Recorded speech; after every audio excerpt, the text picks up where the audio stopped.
अच्छा हो तुम घर पर ही हो। अगले जुमे तुम्हारा निकाह तय कर लिया हमने। निकाह? क्या? आपने डेट भी फिक्स कर दी? जाहिर है यही बात करने गए थे और उन्हें भी कोई एतराज नहीं है, वो खुशी खुशी राजी हो गए। वो भी यही चाहते हैं।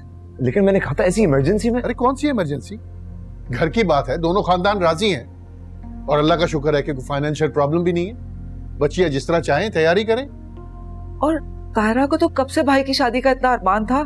देखना कैसे 4 दिनों में बाजारों के चक्कर लगा लगा के सारी तैयारी मुकम्मल कर लेगी। और मैं भी बहुत खुश हूँ, शुक्र अल्लाह का, अल्लाह ने ये दिन दिखाया है।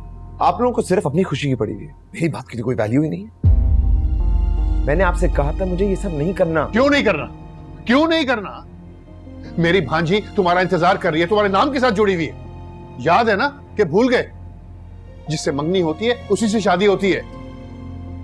कई गोरों के देश में जाकर ये सब कुछ अपनी रीत रिवायत भूल गए हो। अब्बा आप एक बार तो मुझसे पूछ लेते ना। अच्छा, अब तुम्हारी इजाजत लेनी पड़ेगी हमें। अब्बा इजाजत की बात नहीं है, लेकिन मंगनी तुमसे पूछ के की थी ना, अब बार बार पूछना जरूरी नहीं है। मैं अनवर को जुबान दे आया हूं और जुबान से फिरना मर्दों का शेवा नहीं है। बाबा प्लीज। जुम्मे को निकाह है तो है, जो तैयारी करनी है कर लो, मैं मजीद कुछ नहीं सुनूंगा, समझे?